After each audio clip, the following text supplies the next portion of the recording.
Hi hello welcome to NN media. నేను మీ రాకేష్.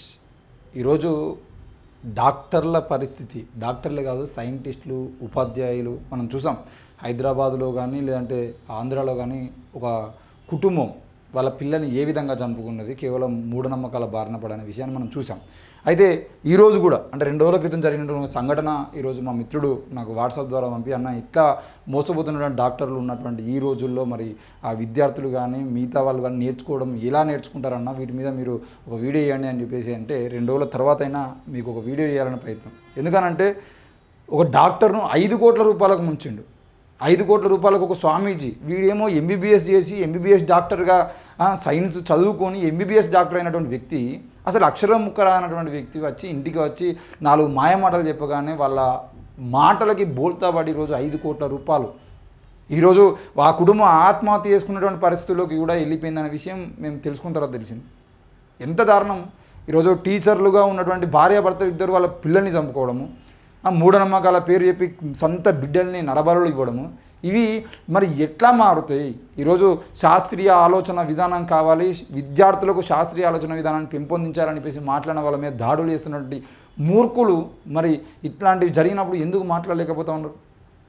చాలామంది మాట్లాడుతూ ఉంటే దేవుని గురించి మాట్లాడుతాను, మతం గురించి మాట్లాడుతాను, మీరు మా మతాల గురించి ఎందుకు మాట్లాడుతున్నారు? అరే మీ మతాన్ని అడ్డం పెట్టుకొని ఇట్లాంటి ఎదవలు కోట్ల రూపాయలు సంపాదిస్తూ, ఇట్లాంటి ఎదవలు గల్లీగోడు పుట్టుకొస్తూ, ఊరుకోడు పుట్టుకొస్తూ, వాడవాడలో ఇట్లాంటి దొంగలు తయారవుతున్నటువంటి విషయంలో మీరు మాట్లాడకపోతే, మీ గురించి మీ మతం గురించి ఇంత నాశనం చేస్తున్న వ్యక్తుల్ని మీరు పట్టించుకోకపోతే మాట్లాడితే తప్పేమున్నది? ఈరోజు ఒకడు ఏం చదువుకున్నటువంటి వ్యక్తి స్వామీజీ అవతారం అయితే 5 కోట్ల రూపాయలకు ఒక వ్యక్తిని మోసం చేసింది అంటే దీని గురించి ఎవడు మాట్లాడాలి? డాక్టర్కే చేతబడి, ఎంత ఇజ్జత్ పోయేటువంటి ముచ్చట ఇది. చేతబడులకు గురైనటువంటి వ్యక్తులు డాక్టర్ల దగ్గరికి వస్తే వాళ్ళ మానసిక పరిస్థితిని చూసి వాళ్ళకు ట్రీట్మెంట్ చేయొచ్చా లేదా, అవసరమైతే సైకియాట్రిస్ట్ పంపించన్నా లేదంటే సైకాలజిస్ట్ దగ్గరికి పంపించన్నా అని చెప్పేసి ప్రిపేర్ చేసేటువంటి డాక్టర్లు ఈరోజు వాళ్ళే చేతబడులకు గురవుతున్నారని అంటే ఇది ఏ రకమైనటువంటి అభివృద్ధి అని చెప్పేసి మనం ఆలోచించాల్సిన అవసరం ఉంది. ప్రపంచ దేశాలు అభివృద్ధి చెందుతూ ఉంటే ఆ దేశాలను చూసి నేర్చుకోవాల్సింది పోయి మనం ఇంకా ఇంకా ఇంకా వెనక్కి పోతూ ఉన్నటువంటి పరిస్థితుల్లో వాళ్ళ గురించి మాట్లాడితే తప్పేమున్నది? చాలామంది మూఢనమ్మకాల నిర్మూలన కోసం పనిచేసేటువంటి కార్యకర్తలు మాట్లాడుతున్న ప్రతిసారి మా మతాలు మా మతాలు మా మతాలను చింపుకునేటువంటి గుడ్డలు చింపుకునేటువంటి వ్యక్తులకు నేను అడుగుతూ ఉన్నా, అరే మీ మతాలను అడ్డం పెట్టుకొని ఇట్లాంటి మూర్ఖులు దేవుణ్ణి అడ్డం పెట్టుకొని వ్యాపారం చేస్తూ ఉంటే మీరు ఏడవన్నారు? ఎందుకు మీరు ఇట్లాంటి వాళ్ళ మీద దాడులు చేయట్లేదు? ఈరోజు హైదరాబాద్ మహానగరంలో ఏ అపార్ట్మెంట్ పోయినా అపార్ట్మెంట్ ముందు బోర్డులు కనబడతా ఉన్నాయి. పెద్ద పెద్ద హైవేలకు పెద్ద పెద్ద రోడ్ల మీద ఈరోజు మా ఏంటిది అష్ట ఐశ్వర్య లక్ష్మీ యంత్రము అని చెప్పేసి ఒకడు బోర్డు పెట్టుకుంటాడు, లేకపోతే ఇంకోడు సమ్మక్క సారక్క జ్యోతిశాల అని చెప్పేసి పేరు పెట్టుకుంటాడు. అటు వాడు ఇవ్వడరా అని చెప్పేసి చాలామంది ఎంక్వైరీ చేసినట్టు ఎక్కడో ఒక గూడెంలో ఉన్నటువంటి వ్యక్తిని ఒకడు తీసుకొచ్చి ఇక్కడ పెట్టి వానితో ఇంకోటి వ్యాపారం చేపిస్తూ ఉంటాడు. మళ్ళీ వీడు దమ్మిగాడే, వీనికి ఆ మంత్రాలు వచ్చు, ఆ తాయెత్తులు కట్టడం వచ్చు, లేదంటే 4-5 మ్యాజిక్లు వచ్చు. ఆ మ్యాజిక్లను అడ్డం పెట్టుకొని ఇంకోడు వాడిని తీసుకొచ్చి హైదరాబాద్లో వాడిని సెటిల్ చేసి వానికి నెలకు 1,00,000 అయినా పర్లేదు, 2 లక్షలు అయినా పర్లేదు, పెద్ద పెద్ద డాక్టర్లను టీచర్లను వీడి కస్టమర్లను పట్టుకొచ్చి వానికి అప్పచెప్తా అంటే వీడు ఏదో చెప్తాడు, వాళ్ళు నమ్ముతారు. మానసికంగా నమ్మి మంచి జరిగితే లక్షల రూపాయలు కురిపిస్తున్నటువంటి పరిస్థితి మనం చూస్తూ ఉన్నాం. మరి ఇవన్నీ దేన్ని అడ్డం పెట్టుకొని చేస్తున్నాడు వీడు? మతాన్ని కాదా, దేవుణ్ణి కాదా? ఈరోజు దేవుడు మతం లేకుండా ఇట్లా 5 కోట్ల రూపాయలు సంపాదించుకునే అవకాశం మనకు ఉంటుందా? ఒక క్రిస్టియన్ దగ్గరికి ఒక స్వామీజీ పోయి చెప్తే నమ్ముతాడా? పాస్టర్ చెప్తే నమ్ముతాడు. పాస్టర్ గాడు కోట్ల రూపాయలకు ఎదుగుతూ ఉంటాడు, వీడు మాత్రం బికారిగా మారుతూ ఉంటాడు. వాడు ఆడి కార్లలో తిరుగుతూ ఉంటాడు, వీడు నడుచుకుంటూనే రావాలి, ప్రతి ఆదివారం నాడు నడుచుకుంటూనే బైబిల్ పట్టుకొని రావాలి. వీని బతికింతే. వీడు కష్టపడి సంపాదించుకునే సంపాదనలో 10 రూపాయలు వానికి ఇవ్వాలి, కానీ వాడు ఏనాడు వీనికి 10 రూపాయలు ఇచ్చింది ఉండదు. వీని కొడుకులకు రోగం వస్తే ప్రేయర్ అవుతాడు తప్ప 10 రూపాయలు తీసుకొచ్చి పాల ప్యాకెట్ లేదంటే బ్రెడ్ ప్యాకెట్ తీసుకొచ్చి కనీసం కొబ్బరి బొండ తీసుకొచ్చి ఇచ్చినటువంటి పాస్టర్లు కూడా ఉండడు. ఈ దేవుళ్ళని అడ్డం పెట్టుకుని మతాలను అడ్డం పెట్టుకొని ఏదో ఇట్లా కోట్ల రూపాయలు సంపాదిస్తూ ఉంటే అడిగితే తప్పేంది? ఈరోజు చూడండి, 5 కోట్లు వసూలు చేసిన మోసగాడు పూర్వజన్మలో తోబుట్టు అని మాయమాటలు, కొత్త మందు కనుక్కొని వరల్డ్ సెలబ్రిటీ అవుతావని, అందుకు నోబెల్ బహుమతి కూడా వస్తుందని పొగడతలు. దీంతో వైద్యుడి కుటుంబం మొత్తం సరెండర్ అయింది. యజ్ఞ యాగాల పేరుతో అందిన కాడికి దోపిడి. ఆవేదన వ్యక్తం చేస్తున్న బంధువులు. ఏం ఆవేదన వ్యక్తం చేస్తే సిగ్గు లేదా మీకు? ఎంబీబీఎస్ చదువుకొని డాక్టర్లు అయిన తర్వాత ఎవడో మాయమాటలు చెప్పేది ఉంటే మీకు కదా సిగ్గు ఉండాలి. అరే నేను ఎంబీబీఎస్ చదివిన డాక్టర్ని రా, అవన్నీ నేను నమ్మను రాను కదా చెప్పాల్సింది. ఈరోజు చూడండి, ఆయన ఒక డాక్టర్, హైదరాబాద్ నగరంలో మంచి ప్రైవేట్ ప్రాక్టీస్ ఉంది. కోట్ల రూపాయల ఆస్తులు సంపాదించారు. ఆయన ఆస్తులపై ఉప్పల్ ప్రాంతానికి చెందిన శివస్వామి అనే చేతబడి చేసే వ్యక్తి కన్నేశాడు. చేతబడి చేసేటువంటి వ్యక్తి అట శివస్వామి. వానికి చదువు రాదు, ఏం రాదు వానికి. ఇంకేం రంగంలోకి దిగాడు. నువ్వు నాకు గత జన్మలో సొంత అన్నవి, మన ఇద్దరం ఒకే దేశానికి రాజులం. ఏ దేశానికి రా మీరు రాజులు? అడగవాను ఏ దేశానికి రాజు? అసలు వాడిని తిరిగి 4 ప్రశ్నలు అడిగితే వాడు అక్కడ నుండి పోతాడు. వానికి రాజు అంటే తెలుసు, కానీ ఏ దేశం అంటే దేశాలు 100 ఏళ్ల క్రితం ఏ దేశాలు ఉన్నాయి, దేశాల పేరేంది అని అంటే వానికి తెలియదు. అడిగేటువంటి ప్రయత్నం చేసినావా? అసలు వీడు మూర్ఖుడు కదా. భవిష్యత్తులో ఈ ప్రపంచాన్ని పట్టి పీడించే రోగాలన్నిటికీ నయం చేసే మందు నువ్వు కనుక్కుంటావా అని చెప్పినట. అరే నువ్వు ఎంబీబీఎస్ డాక్టర్, నువ్వు ట్రీట్మెంట్ చేస్తావురా, మందు నువ్వు కనిపెట్టవు. మందులు కనిపెట్టాలంటే నీకు ఒక ప్రయోగశాల ఉండాలి. 4 సైంటిస్టులు కూర్చొని 1కి 10 సార్లు దాన్ని ప్రయోగాలు చేసి ఆ ప్రయోగాలు అనంతరం కదా మందు కనిపెట్టేది. నువ్వు ఎట్లా నమ్మినవు ఇంత మూర్ఖంగా? నువ్వు మందు ఎట్లా కనిపెడతావు? నీ హాస్పిటల్లో కూర్చొని మందులు కనిపెడతావా? నువ్వు ఎంబీబీఎస్ డాక్టరే కావచ్చు, నువ్వు ట్రీట్మెంట్ గొప్పగా చేస్తావు కావచ్చు. అరే మందు కనిపెట్టి నోబెల్ బహుమతి. ఇంకా చూడండి ఏంది నయం చేసే మందు కనుక్కుంటావు. ఆ ఒక్క మందుతో సర్వ రోగాలను నయం చేయవచ్చు, కరోనా వంటి వైరస్లను జయించవచ్చు. ఆ మందుతో నువ్వు 1000 కోట్ల ఆస్తులకు అధిపతి అవుతావు. అలా కనుక్కున్న మందుతో నీకు నోబెల్ బహుమతి కూడా వస్తుంది అని చెప్పినట. నోబెల్ బహుమతి అని చెప్పేది అంటే నమ్మినటువంటి ఈ మూర్ఖుడు డాక్టర్ ఎట్లా అయ్యిండు? వీనికి చదువు చెప్పినటువంటి వాళ్ళు ఎంత మూర్ఖులై ఉంటారు మరి. లేదంటే వాళ్ళు మంచిగా చెప్పినా కూడా వీడు ఈ మతంలో ఈ దేవుని భ్రమలో ఉండి ఈ విధంగా మూర్ఖత్వంలోకి వెళ్ళిపోయిందా?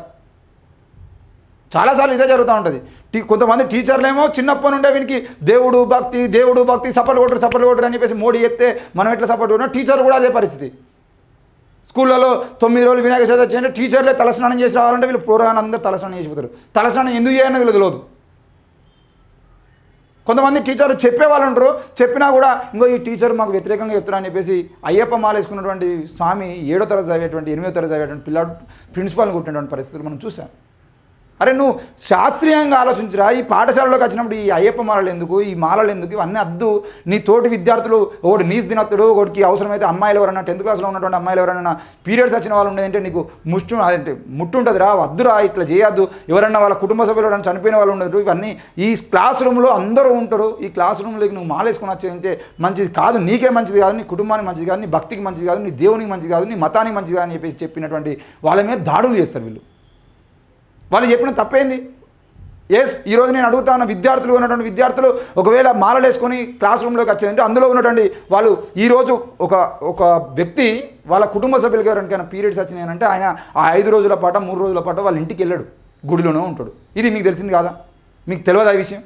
మరి క్లాస్ రూమ్లో ఉన్నటువంటి వ్యక్తులు వీళ్ళు 41 రోజు మాలేసుకొని క్లాస్ రూమ్లోకి వస్తూ ఉంటే ప్రతిరోజు ఎవరో ఒక అమ్మాయికి ఒకవేళ ముట్టు ఉంటేదంటే మీరు దానికి ఏం సొల్యూషన్ చెప్తారు? ఒక వ్యక్తి ఒక ప్రైవేట్ ఛానల్లో ఇచ్చినటువంటి ఇంటర్వ్యూలో క్లియర్గా చెప్తాడు, అరే మీరు మాలలు వేసుకొని స్కూల్లో పోతే స్కూల్లో రకరకాల మనుషులు వస్తారు, వాళ్ళతో మీరు ఎట్లా ఉంటారు అని చెప్పేసి. అక్కడ ఉన్నటువంటి ఒక ముస్లిం పిల్లగాడో క్రిస్టియన్ పిల్లగాడో ఏమైనా అంటే దాడులు చేస్తారు కావచ్చు, కానీ మీరు ఉండాల్సినటువంటి జాగ్రత్తలో మీరు ఉంటున్నారా? ఇది కూడా తెలియనటువంటి పరిస్థితులు ఉంటారు. ఈవిడ ఎవరో నోబెల్ బహుమతి వస్తుందా అంటే అసలు నోబెల్ బహుమతి ఎవరికి ఇస్తారు, ఎందుకు ఇస్తారు? నోబెల్ బహుమతి రావాలంటే నీ ఎంబీబీఎస్ డాక్టర్ చదివి నీ ఇంటికాడ చిన్న క్లినిక్ పెట్టుకునేదంటే నీకెట్లా నోబెల్ బహుమతి వస్తుంది అని చెప్పేసి విషయాన్ని ఆలోచించిన పరిస్థితుల్లో ఈరోజు ఎంబీబీఎస్ అయినటువంటి డాక్టర్లు ఉన్నాయంటే పరిస్థితి ఏంది? వీళ్ళు రాజులాట ఏదో దేశానికి, ఇద్దరు కలిసి ప్రపంచాన్ని వెళ్తారట, వీడు కోట్ల రూపాయలు సంపాదిస్తారట అని చెప్పగానే 5 కోట్ల రూపాయలు వాడిని ఎత్తిన పోసిండు. ప్రపంచంలోనే పెద్ద సెలబ్రిటీ అవుతావు అని చెప్పడంతో ఆ డాక్టర్ నమ్మాడు. గత జన్మలో సొంత అన్నవి అని స్వామీజీ చెప్పడంతో డాక్టర్ ఎమోషనల్గా ఫీల్ అయ్యాడు. ఆయనతో రక్త సంబంధం ఉందన్నటువంటి భావనలోకి వెళ్ళిపోయాడు. ఇంకేం శివస్వామి చేతిలో బందీ అయిపోయాడు అని చెప్పేసి మనం సహనం బందీ అనే పత్రికలో, ఆన్లైన్ పత్రికలో వార్త చూస్తూ ఉన్నాం. ఇది పరిస్థితి. డాక్టర్కు భార్య, 2 పిల్లలు ఉన్నారు. ఆ డాక్టర్కు ఒక సొంత తమ్ముడు ఉన్నాడు. ఆయన కూడా హైదరాబాద్లో పేరొందిన కార్పొరేట్ ఆసుపత్రిలో ప్రముఖ డాక్టర్గా పనిచేస్తున్నాడు. అలాగే సొంత ఆసుపత్రి నడుపుతున్నాడు. ఇంత బ్యాక్గ్రౌండ్ ఉన్నటువంటి ఆ డాక్టర్ కుటుంబాన్ని స్వామి పూర్తి నియంత్రణకు తీసుకున్నాడు. కుటుంబ సభ్యులు అంతా ఆయన మాయలో పడిపోయారు. ఏం చెప్తే అది చేస్తున్నారు. యజ్ఞయాగాల పేరుతో ఇప్పటివరకు 5 కోట్ల రూపాయలు వసూలు చేసినట్టు బంధువులు వెల్లడించారు. తన అన్నను స్వామి పూర్తిగా లోబరుచుకున్నారని అతని సోదరుడు వెల్లడించాడు. ఆస్తుల పత్రాలు తీసుకోవడం, యజ్ఞాల పేరుతో లక్షలు వసూలు చేయడం జరుగుతుందని వాపోయాడు. కొన్ని సందర్భాల్లో డబ్బుల కోసం తన అన్న ఆస్తులు అమ్మాడని ఆయన వెల్లడించారు. తమ కోసం ఫంక్షన్లో కూడా శివస్వామి వస్తుంటాడని, బంధువులను ఏవో దోషాలు చెబుతూ బెదిరిస్తుంటాడని బాధితుడు అన్న విచారం వ్యక్తం చేశారు. తాము స్వామిని ఎదిరించాలని అనుకున్నప్పటికీ అన్న అడ్డుకుంటున్నాడని ఆవేదన వ్యక్తం చేశారు. పైగా ఆ మోసగాడు తమను బెదిరిస్తున్నాడని ఆవేదన వ్యక్తం చేశారు. సమాజంలో ఈ విషయం బయటికి వస్తే పరువు పోతుందని భావించి ఏమీ చేయలేకపోతున్నామని అంటున్నారు. పరువు పరువు పరువు అని చెప్పేసి మొత్తం మొత్తం నాశనం అవుతున్నారు. ఏం పరువు మీకు? 5 కోట్ల రూపాయలు పోగొట్టుకున్నావు, ఇంకా సిగ్గు రాలేదా? మళ్ళీ పరువు అని చెప్పేసి ఈవెన్ కానీ చెప్తే, అరే నువ్వు చెప్తే వాడు జైలుకు పోతే ఇంకోసారి ఇట్లాంటి చేయకుండా ఉంటాడు కదా, అట్లా ఏం చేయకుండా పరువు పోతా అని చెప్పేసి నువ్వు ఇంట్లో వండేది ఉంటే వాడు ఇంకో డాక్టర్ని ఇంకో 5 కోట్ల మోసం చేయడా? అరే నువ్వే నమ్మినవు రా సిగ్గు లేకుండా అంటే ఇంకో 10 మందిని నమ్మేటట్టు తయారు చేసేటువంటి విధానం కాదా? నీ కుటుంబ సభ్యులు నీ ఇంటి ఫంక్షన్లకు వాడిని ఎందుకు వెళ్తావు? వాడు ఎవడో నీకు తెలియదు, ముఖం లేనివాడు వచ్చి అన్న నువ్వు నా అన్నవు అని చెప్పగానే, గత జన్మలో అన్నవా అని చెప్పగానే ఇంకా నయ్యం, నువ్వు నా పెళ్ళానివి, నువ్వు నా లవర్వి, మనం ఏదో కొత్త సినిమా వాడి రామ్ చరణ్ తేజ్ సినిమాలాగా మనం కూడా ఒక సినిమా ఇద్దామని చెప్పేసి చెప్తే ఇద్దరు కలిసి ఒక సినిమా తీయాలి ఇంకా నయ్యం. ఈయన అలాగే ఒక లెక్చర్ని కూడా మోసం చేసినట్టు ఈ స్వామీజీ. ఇంటి దిష్టి పోగొడుతున్నట్టు అధ్యాపకురాలని నమ్మించి మోసగించాడు ఈ స్వామి. భర్త చనిపోవడం, కుటుంబ పరిస్థితి సక్రమంగా లేకపోవడంతో ఒక జూనియర్ కళాశాలలో పనిచేసి ఆమె శివస్వామిని ఆశ్రయించింది. అనంతరం ఆమె ఇంటికి వచ్చిన అతను ఇంటి దోషం కారణంగా భర్త చనిపోయాడని అందుకు పూజలు చేయాలంటూ 1,70,000 రూపాయలు కనకదుర్గ ఆలయంలో పూజల కోసం 20 తులాల బంగారు ఆభరణాలు తీసుకున్నాడు. పూజలు చేస్తున్న క్రమంలో ఆలయ అర్చకుడు చనిపోయాడంటూ భయపెట్టి ఇంటి పత్రాలను కాజేశాడు. ఇలా లక్షలు కాజేశాడు. ఇది పరిస్థితి. నీకోసం పూజ చేస్తా అంటే ఆలయ అర్చకుడు చనిపోయాడు కాబట్టి ఆ ఆలయ అర్చకుడు ఎందుకు చచ్చిపోయినా అనే విషయం ఎంక్వైరీ చేసి అంటే నీ పేరు బయటకు వచ్చిందంటే నువ్వు చచ్చిపోవాల్సి వస్తుంది, నిన్ను మొత్తం కోర్టులో వేసి జైలు పంపిస్తారని చెప్పి భయపట్టించేదంటే ఇంటి పేపర్లు ఇచ్చింది. మొత్తం ఆమె జీతము అన్ని బ్యాంకులలో దాచిపెట్టుకున్న పైసలు మొత్తం దగ్గర ఇక్కడ కూడా 20 లక్షల రూపాయల నుండి 50 లక్షల రూపాయలు కాజేసింది అనే విషయం మనకు తెలిసింది. ఇక వీళ్ళను చెప్పుతో కొట్టాలి, ఎట్లా కొట్టాలి, దీని గురించి మాట్లాడే వాళ్ళ మీద దాడి చేస్తున్నటువంటి ఎదవల్ని ఏ విధంగా కొట్టాలి? అరే ఇట్లాంటి వాళ్ళను మోసం చేసే వాళ్ళను మీరు కదా తరిమి కొట్టాల్సింది, మీ పని కదా అది. దేవుణ్ణి అడ్డం పెట్టుకొని, మతాన్ని అడ్డం పెట్టుకొని ప్రజల్ని మోసం చేస్తున్న ఎదవల మీద మీరు ఏనాడో మాట్లాడకుండా దీని మీద శాస్త్రీయ ఆలోచన విధానం కావాలని చెప్పేసి మాట్లాడే వాళ్ళ మీద దాడులు చేసింది. ఆర్టికల్ 51A ఏం చెప్తుంది భారత రాజ్యాంగం ప్రకారం? మీరు చదవండి. ఈ సమాజం అభివృద్ధి చెందాలంటే శాస్త్రీయ ఆలోచన విధానం కావాలని చెప్పేసి ప్రపంచ దేశాలు ఒప్పుకుంటా ఉన్నాయి కదా. ప్రపంచ దేశాలన్నీ శాస్త్రీయ ఆలోచన వైపు పోతూ ఉన్నాయి కదా, సైన్స్ ఆధారంగా డెవలప్ అవుతూ ఉన్నాయి కదా. మరి మీరు మాత్రం ఇంకా మా మతము అన్నీ మా మతంలోనే ఉన్నాయి, అన్నీ మా వేదాలనే ఉన్నాయి, అన్నీ ఈయనే ఉన్నాయి అని చెప్పేసి ఇట్లా కోట్ల రూపాయలు మోసం చేస్తున్నటువంటి వ్యక్తుల మీద మీరు ఇలాంటి చర్యలు తీసుకోకపోతే, ఇట్లాంటి వాళ్ళ దగ్గర పోయి మళ్ళీ ఎవరన్నా మాట్లాడో ఆ శివసామల సెంటర్ల దగ్గర పోయి గట్టిగా బెదిరించి వాళ్ళని ఏమైనా చేసేది ఉంటే మొత్తం మా ఆలయం మీద దాడి చేసిరని చెప్పేసి మళ్ళీ వాళ్ళని కొడతారు. వీడు మంచోడే, శివసాయి మంచోడే అంటారు అవసరం అయితే. సో ఏం లేదు మిత్రులు, దయచేసి శాస్త్రీయంగా ఆలోచించడం నేర్చుకోండి. మీ స్థాయి ఏందో చూసుకోండి. ఇట్లా ఎవడు పడితే వాడు వచ్చి మీ పిల్లలకు గొడవలు అయితే మేము మంచిగా చేస్తాం, ఇక మరి పిల్లల గొడవలు అయితే మంచిగా చేసిన తర్వాత పోలీస్ స్టేషన్ ఎందుకు, కోర్టులు ఎందుకు, మీకు లీగల్గా ఏమైనా సమస్యలు ఉంటే మేము సాల్వ్ చేస్తామంటే కోర్టులు ఎందుకు, మూసేయాలి కోర్టులు. ఈ ఒక్కొక్కటి అయితే పెద్ద బోర్డులు పెడతారు, మీకు ఏ రోగాలున్నా నయం చేస్తాం, ఎయిడ్స్తో సహా క్యాన్సర్ లాంటి రోగాలను కూడా మేము నయం చేస్తాం అంటాడు. మరి ఆ డాక్టర్లు ఎందుకు అన్ని మూసుకొని ఉండి ఇక్కడ వండక? వాడలో గవర్నమెంటే సపరేట్గా ఇట్లాంటి వాళ్ళను సమ్మక్క సారక జ్యోతిషాలయాల పేరుతోనో లేదంటే ఇంకా అష్టలక్ష్మి యంత్రాల పేరుతోనో శివసాముల అసంటోళ్ళు ఇట్లాంటి దొంగలను కూర్చోబెట్టి ఆంధ్రప్రదేశ్లో గ్రామ వాలంటీర్ ఎట్లయితే నియామకం చేశారో ఇట్లా శివస్వామి నియామకం అని చెప్పేసి ఊరూరుకు నియామకం చేసుకుంటూ పోతే వీళ్ళే అన్ని రోగాలకు నయం. ఇంటికాడ పిల్లలు కొట్టుకున్నా వీడే సాల్వ్ చేస్తాడు, అవ్వాయి కొట్టినా వీడే సాల్వ్ చేస్తాడు, అన్నదమ్ముల పంచాయతీలైనా వీడే సాల్వ్ చేస్తాడు, భూములు ఏదైనా పంచాయతీ అయినా వీడే సాల్వ్ చేస్తాడు, లీగల్గా ఏమైనా ఇష్యూస్ వచ్చినా వీడే సాల్వ్ చేస్తాడు, ఎవరికైనా పిల్లలు పుట్టకపోయినా వీడియో పుట్టిస్తాడు, అన్ని వీడియో సాల్వ్ చేస్తాడు కదా. గ్రామ పంచాయతీలకు అన్నో లేదంటే మా గ్రామంలో ఉన్నటువంటి చిన్న ప్రాథమిక ఆరోగ్య సెంటర్లలో వీళ్ళని కూర్చోబెట్టి వీళ్ళతో అన్ని రకాల సమస్యలకు ఒక్కడే పరిష్కారం దొరికిన తర్వాత మళ్ళీ ఎందుకు ప్రభుత్వాలు వీళ్ళ మీద ఆలోచన చేయట్లేదు? దయచేసి ఈ గవర్నమెంట్ అయినా ఇక ఎట్లా మేము చెప్తే నమ్మరు కాబట్టి ఇట్లాంటి వాళ్ళని తీసుకొచ్చి ఊరుకు ఒక్కొక్కరిని కూర్చోబెట్టి మొత్తం ఆల్ ఇన్ వన్ అన్ని సమస్యలకు పరిష్కారం ఒకటే అని చెప్పేసి అది జెండుబామ మనకు చూసినాం కదా అడ్వర్టైజ్మెంట్, అట్లా వీడిని తీసుకొచ్చి కూర్చోబెట్టడానికి ప్రయత్నమైనా చేయండి.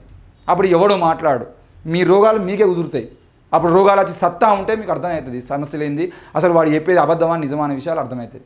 దయచేసి అర్థం చేసుకుంటారని ఆశిస్తూ ఇట్లాంటి వాళ్ళు ఇంకోసారి మోసపోద్దని చెప్పేసి కోరుకుంటూ చూస్తూనే ఉండండి ఎన్ఎం మీడియా. Thank you.